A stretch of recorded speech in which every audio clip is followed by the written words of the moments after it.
हे गुरुदेव, आप कृपा पूर्वक मुझे ऐसी जगह बताइए जहाँ रहने से किसी संत महात्मा को, ऋषि मुनि को कोई कष्ट न हो, कोई उद्वेग न हो हमारे रहने से।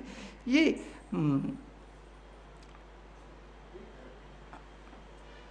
धर्म, राम विग्रहवान धर्म, धर्म की शिक्षा देने के लिए तो उनका अवतार हुआ था। हमें निज धर्म पर चलना सिखाती हो रोज रामायण। रामायण क्या सिखाते? भगवान सिखाते हैं। इसलिए पूछा कि ऐसी जगह बताइए कि जहाँ रहने से कोई संत महात्मा को दुख न हो। देखिए, हमारे व्यवहार से किसी को दुख नहीं होना चाहिए, ये सबसे बड़ा धर्म है। अष्टादश पुराणेषु व्यासच्च वचनम द्वयम् परोपकाराय पुण्याय पापाय परपीडनम। सबसे बड़ा पाप क्या है? दूसरे को पीड़ा पहुंचाना। और सबसे बड़ा पुण्य क्या है? मन क्रम वचन से किसी को दुख न हो, ऐसा प्रिय मधुर सुखद व्यवहार करना, ये सबसे बड़ा पुण्य है। अपराध न हो, अपराध से भक्ति क्षीण हो जाती है।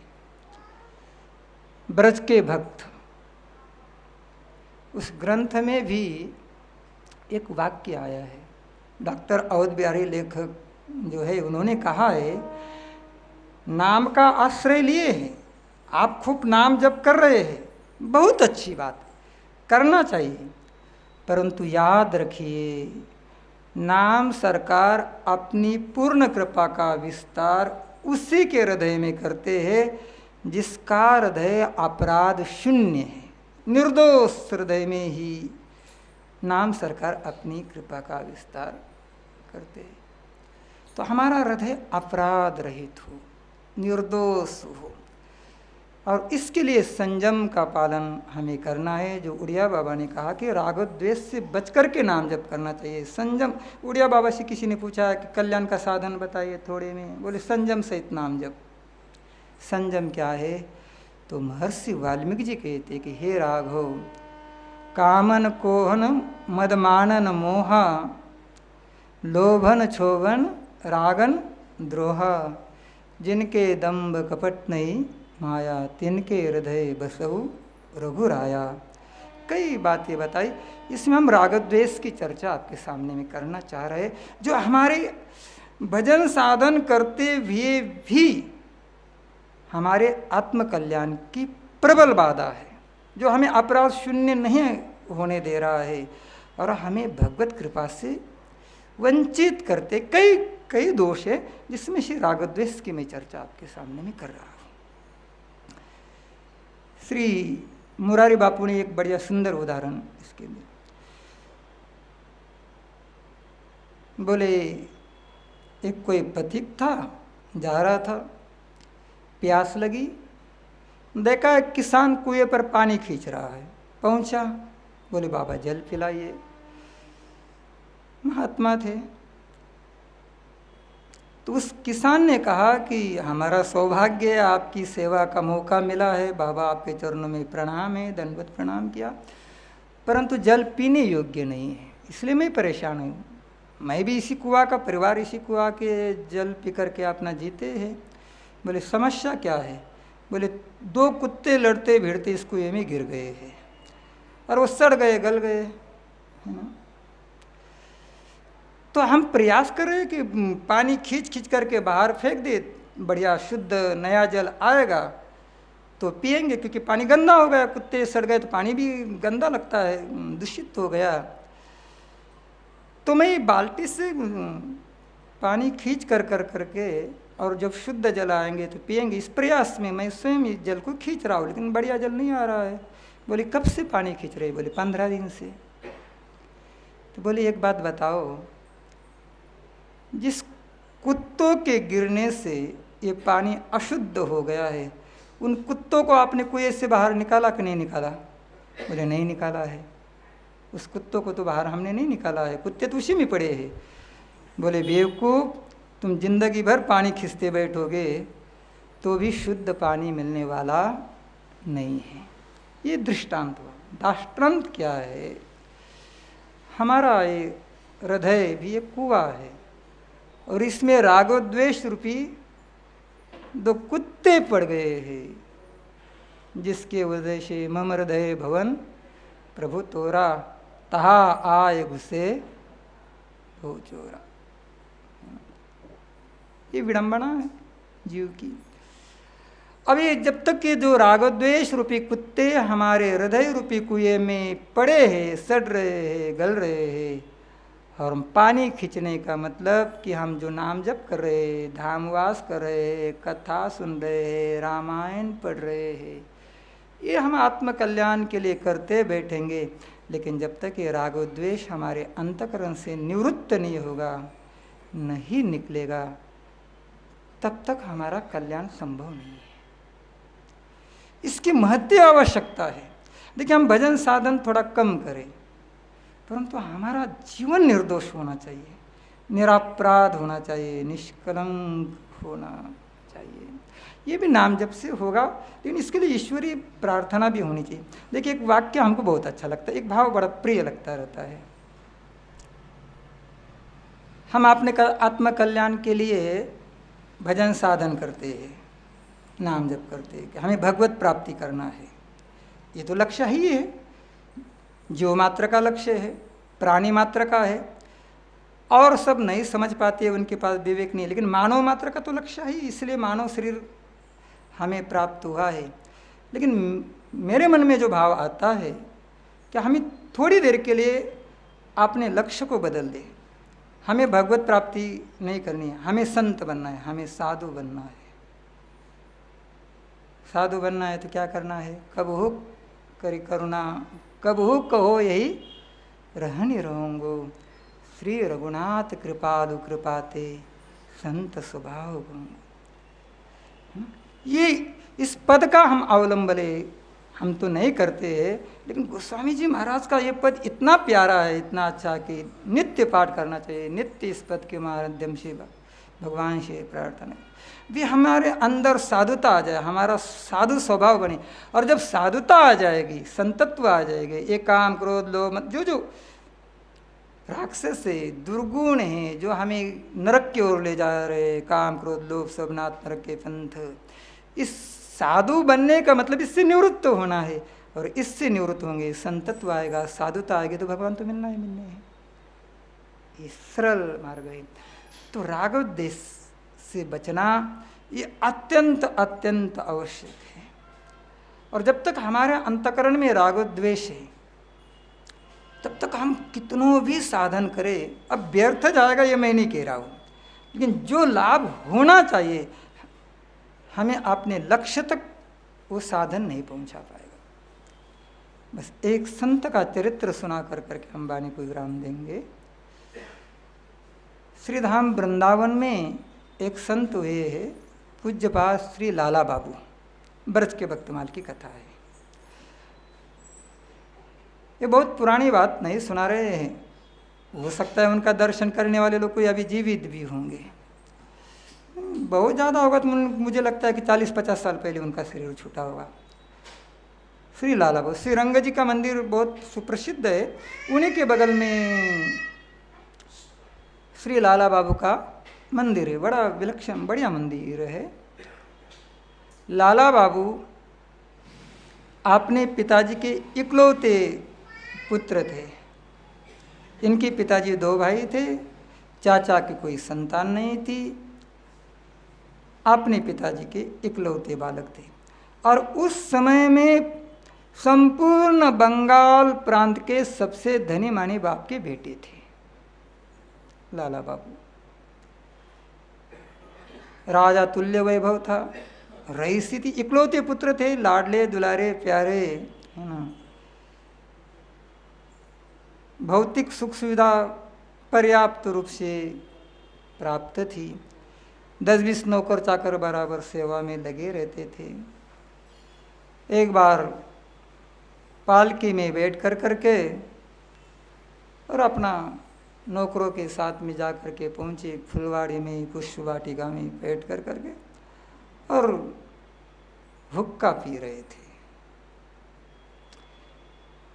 इतने में एक मालिन या कोई सब्जी बेचने वाली सामने से जा रही थी। उनको कुछ नदी के उस पार किसी गांव में जाना था। संध्या का समय हो रहा था, सूर्यास्त की ओर भगवान सूर्य जा रहे थे। लाला बाबू ने आवाज़ दी, ए मालिन सुनो, ए मालिन सुनो, सुनो सुनो। बोले बाबा आप सुनने के लिए समय नहीं, जाना दूर है, समय कम है। उसने एक वाक्य कहा, अपने व्यावहारिक जगत के मन उसको जाना था, थोड़ा सा दूर था, 1-2 किलोमीटर जाना था बेचारे को, और इधर सूर्यास्त हो रहा था।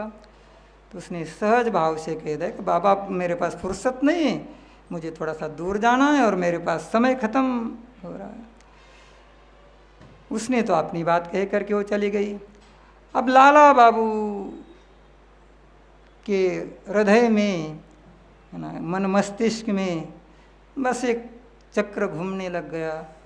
उनका चिंतन कुछ दूसरी ओर मुड़ गया। देखिए एक वो वाक्य उनके कल्याण के लिए एक रामबाण दवा बन गई। एक साधारण सत्संग की महिमा कितनी होती है, उसने तो अपनी व्यवहारिक जगत की बात कही। लाला बाबू का दिमाग दौड़ने लगा, जाना दूर है, समय कम है। अरे मुझे भी तो कहीं जाना है, आया है सो जाएगा राजा रंग फकीर। हम तो अपने दिव्य धाम से, शाश्वत धाम से इस संसार में कुछ दिन के लिए रहने के लिए आए हैं, एक दिन जाना है, हमें भी तो जाना है और समय कम है। क्षणभंगुर जीवन की कलिका, कल्पात न जाने खिली न खिली। मलियागिर की सुचि सुगंध समीर, मिली न मिली। कलिकाल कुठार ले फिरता, तन नम्र से चोट झिली न झिली। हरि रसना तू हरिनाम भजले, क्योंकि अंत समय पे हिली न हिली। कोई जरूरत नहीं कि हम 150 साल जिएंगे, जाना दूर है, समय कम है, जाना।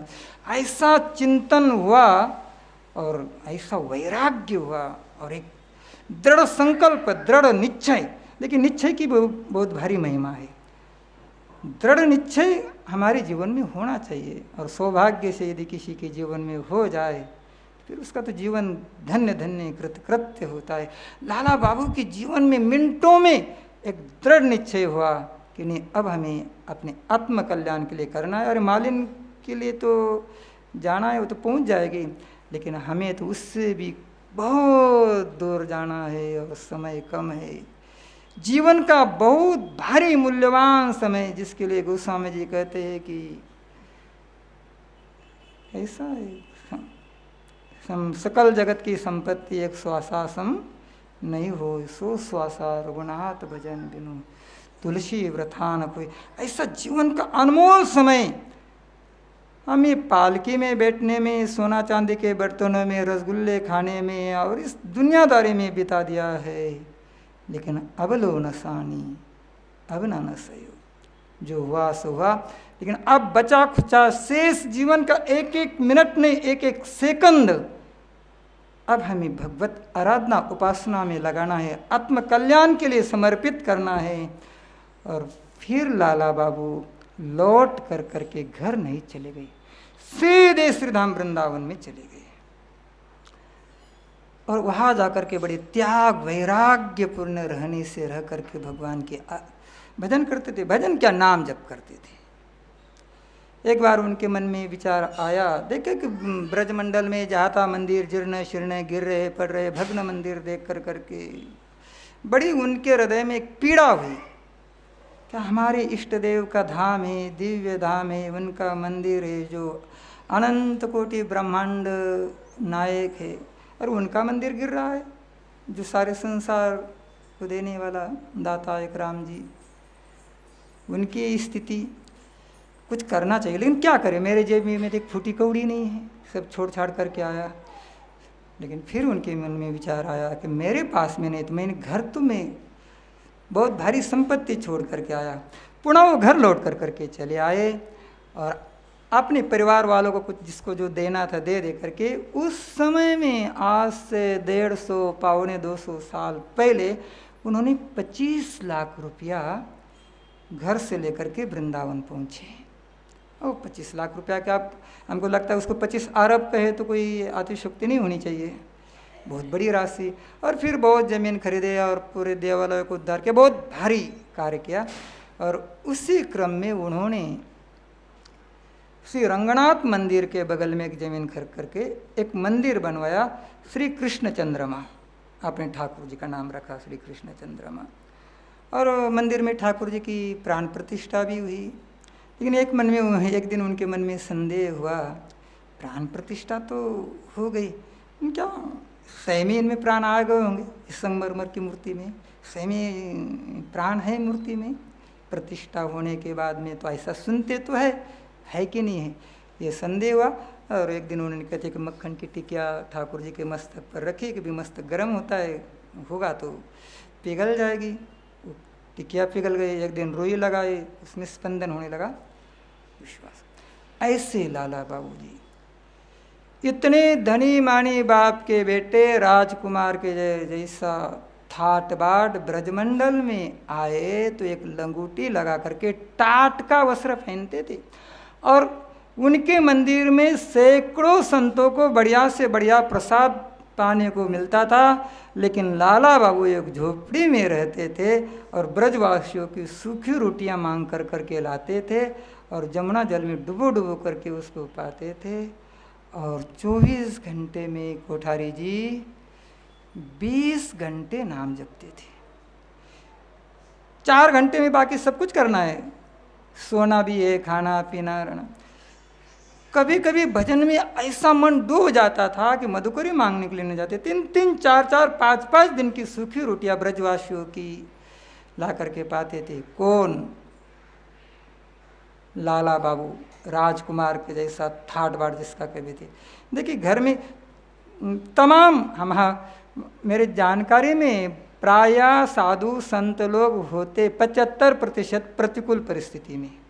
कहीं ना कहीं किसी न किसी प्रकार की प्रतिकूलता जब जीवन में आती है, ठोकर लगती है। अब घर में खाने पीने के लिए नहीं तो हम एकादशी कर रहे हैं, कोई महत्व नहीं है उसका। मैंने कल भी कहा था कि प्रतिकूल परिस्थिति में धर्म का पालन करें, उसी को धर्मात्मा कहा जा सकता है। इतना राजसी वैभव को छोड़ करके आए, सोने चांदी के थालियों में जो नित्य नवीन नवीन व्यंजन खाने पीने वाले लाला बाबू, वो ब्रजवासियों की सूखी रोटी पा रहे। हम अपनी दुर्दशा सुनाते हैं। रामरस थोड़ा सा कम हो जाए तो साग घोटाता नहीं है, गले के नीचे उतरता नहीं है। और वो इतने रईस, ऐसा त्याग वैराग्य। महाराज जी बरसों दिन बीत गया भजन करते, 15-20 साल हो गया लालू बाबू को नाम जपते जपते। इतना त्याग, ऐसा कट्टर वैराग्य, 20-20 घंटा नाम जप कर रहे हैं। उन्होंने एक संत को सदगुरु के रूप में मनोनीत करके रखा था। ये मेरे सदगुरु है, उनसे प्रार्थना करते थे हमें दीक्षा दीजिए। गुरुजी कहते थे कि बच्चा समय आएगा तो दे देंगे। प्रार्थना करते करते 15 साल करीब करीब बीत गए, गुरुजी दीक्षा नहीं दे रहे। बच्चा तुम्हारे विषय जीवन के संस्कार कुछ अभी बाकी है, कुछ कमी है, समय आएगा तो हम आपको दीक्षा देंगे। एक दिन लाला बाबू अर्धरात्रि में बैठ कर करके चिंतन करने लगे। ब्रह्म मुहूर्त का जाप बहुत फलदायक होता है। ब्रह्म मुहूर्त ही आप सबके अनुभव की बात है। ब्रह्म मुहूर्त माने भगवान के भजन का मुहूर्त। उस समय जितना भजन में मन लगेगा उतना दिन के 12 बजे नहीं लगेगा। स्वामी अखंडानंद जी महाराज जी लिखे किसी शास्त्र के बन, प्रातःकाल 3 बजे से 6 बजे तक सज्जुग रहता है, 6 से 9 त्रेता है, 9 से 12 द्वापर है, 12 से 3 कलयुग है। ब्रह्म मुहूर्त का जाप उत्तम। अर्धरात्रि का चिंतन, रात्रि में करीब 12-1 बैठ करके अपने बारे में सोचे कि मानव शरीर हमें किस लिए मिला है, क्या करने के लिए मिला है, क्या करना चाहिए, क्या नहीं करना चाहिए और हम क्या कर रहे हैं। इस पर गंभीर चिंतन करना चाहिए तो जीवन में क्रांति आ सकती है। और यही लाला बाबू एक दिन रात्रि में बैठे बैठे सोचने लगे कि इतना बड़ा वैभव को मैं ठुकरा करके लात मार करके चला आया हो, इतना राजसी ठाट बाट था, वैभव विलास था, 10-20 नौकर चाकर सेवा में लगे रहते थे। यहाँ वृंदावन में ब्रजवासियों की सूखी रोटियां मांग कर करके जमुना जल में डुबो डुबो करके पार आऊ, टाट के वस्त्र पहराऊ, एक टूटी फूटी झोपड़ी में रह रहा हूँ, 20-20 घंटे नाम जप रहा हूँ, फिर भी दीक्षा का अधिकारी नहीं है, फिर भी दीक्षा का अधिकारी नहीं है। ऐसी मेरे जीवन में कौन सी कमी है? ढूंढने लगे। हम सत्संग में बैठे हैं, कथा केवल इसलिए कि हम अपनी कमी को खोजते बैठे। कथा में बैठे बैठे अपनी कमियों को खोजना चाहिए। क्या कहा जा रहा है कथा में? राग द्वेष नहीं करना चाहिए। चिंतन कीजिए कथा विश्राम होने के बाद में। आज कथावाचक जी कह रहे थे कि ईर्ष्या द्वेष नहीं करना चाहिए किसी के प्रति। हम क्या कर रहे हैं? क्या हमारे मन में किसी के प्रति द्वेष है कि नहीं, ईर्ष्या है कि नहीं? ये बैठे बैठे अपनी कमियों को खोजने के लिए कथा है। लाला बाबू चिंतन में डूब गए। आखिर क्या कमी है जिसके कारण पूज्य गुरुदेव हमें दीक्षा का अधिकारी नहीं मान रहे? खोजते खोजते खोजते चिंतन करते करते करते भूल पकड़ में आ गई। उनके दिमाग में विचार आया, क्या भूल है? बोले हम घर द्वार छोड़ कर के आ रहे, भजन कर रहे, मधुकरी मांगते हैं। कुटिया यहाँ है, 1 किलोमीटर से जाकर के मधुकरी मांग कर लाते, यहाँ से वहाँ से। लेकिन ठीक हमारे बगल में श्री रंगनाथ जी का मंदिर है। उस मंदिर के निर्माता सेठ लक्ष्मीचंद जी बहुत बड़े धर्मात्मा व्यक्ति थे। हजारों भिक्षार्थी लाइन में खड़े रहते थे। हम उनके पास में नहीं जा रहे, जो इतने बड़े दानी, इतने बड़े, क्यों नहीं जा रहे हैं? उसकी एक कहानी है। बगल में लाला बाबू का एक तरफ रंग जी का मंदिर है। सीमा को लेकर के, आरी को लेकर के, जमीन को लेकर के दोनों में विवाद हुआ था और इस विवाद में लाला बाबू की जीत भी हो चुकी थी। बात खत्म थी। दोनों महापुरुष थे, कोई मारपीट नहीं, लेकिन कोर्ट में विवाद हुआ। फैसला लाला बाबू के पक्ष में आया, बात खत्म हो गई। लेकिन हड्डी में बुखार होता है कहते, उनके कुटिया पर ये भिक्षा मांगने के लिए नहीं जाते थे। क्यों नहीं जाते हैं? लाला बाबू ने प्रश्न किया, क्यों नहीं जा रहे उनकी कुटिया पर भिक्षा मांगने के लिए? इसका तात्पर्य निश्चित रूप से उनके प्रति मन में कोई न कोई द्वेष है, नहीं तो बगल में उनके पास नहीं जा रहे, दूर तक जा रहे। ये भूल उनके समझ में आई। दूसरे दिन सवेरे लाला बाबू जी आपने नहाए धोए, अपना जो नाम जप का नियम किए, मधुकरी का झोला उठाए और श्री रंग जी के मंदिर में जाकर के पहुँचे। सैकड़ों भिक्षार्थी लाइन में वहाँ खड़े थे, उसमें जाकर के लाला बाबू भी खड़े हुए। मुनिम जी मैनेजर साहब ने देखा लाला बाबू खड़े, चौंक गया, दौड़ा दौड़ा गया सेठ जी लक्ष्मीचंद सेठ जी के पास। सेठ जी क्या है? बोले लाला बाबू भिक्षार्थियों की कतार में खड़े हैं। सेठ जी भी लाला बाबू की महिमा को जानते थे, वे भी संत थे, संतों को जानते, भक्त थे।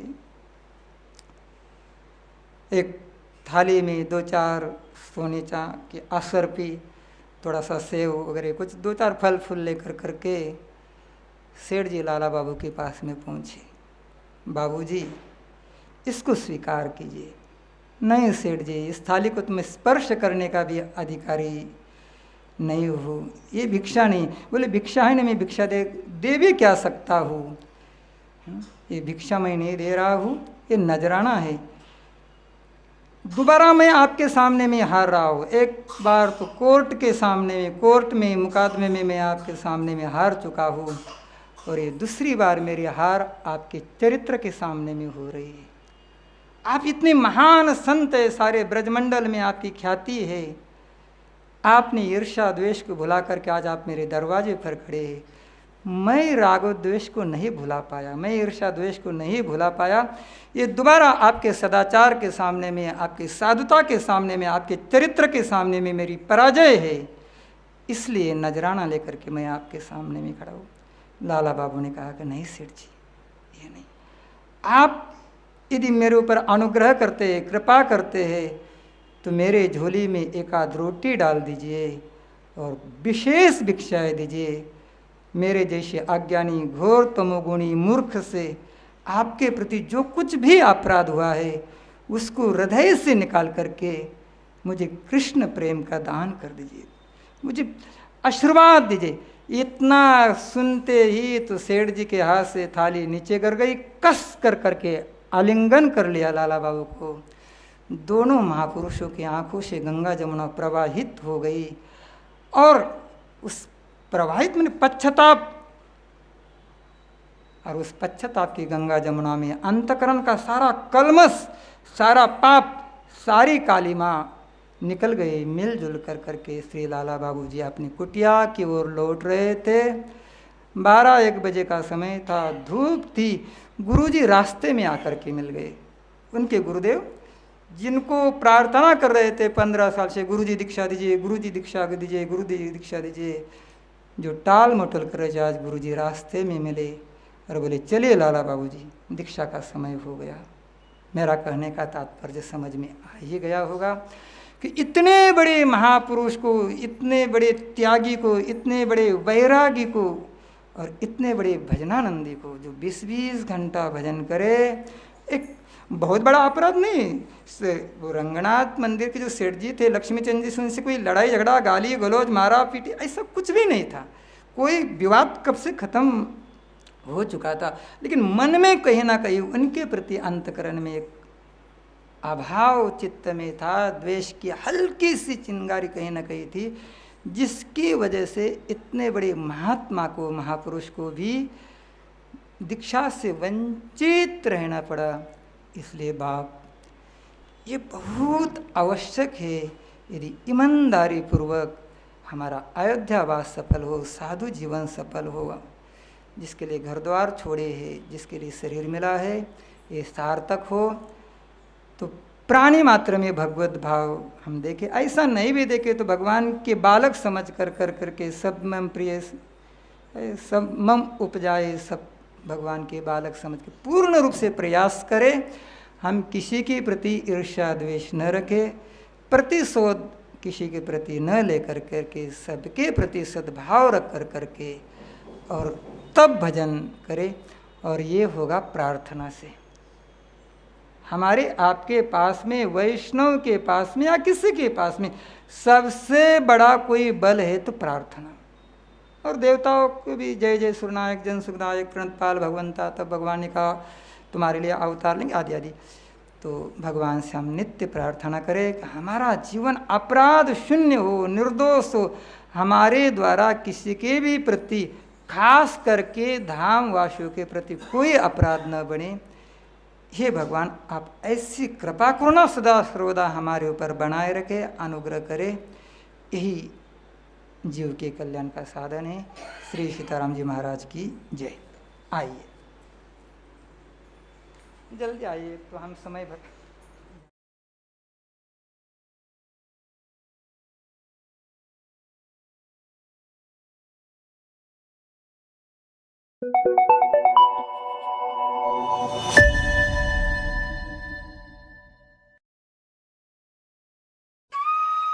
आश्वस्त संत सेवा ट्रस्ट उत्तर प्रदेश के अयोध्या शहर में 25 वर्षों से असहाय और बेघर मनुष्यों की सेवा में समर्पित यह ट्रस्ट निराश्रित गरीबों और यहाँ तक कि भिखारियों के उपचार, खाने व रहने का उपाय करती।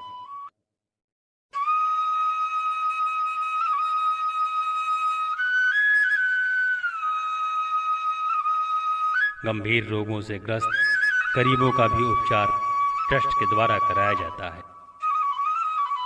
अब तक लाखों लोग ट्रस्ट से उपचार के बाद स्वस्थ जीवन जी रहे हैं।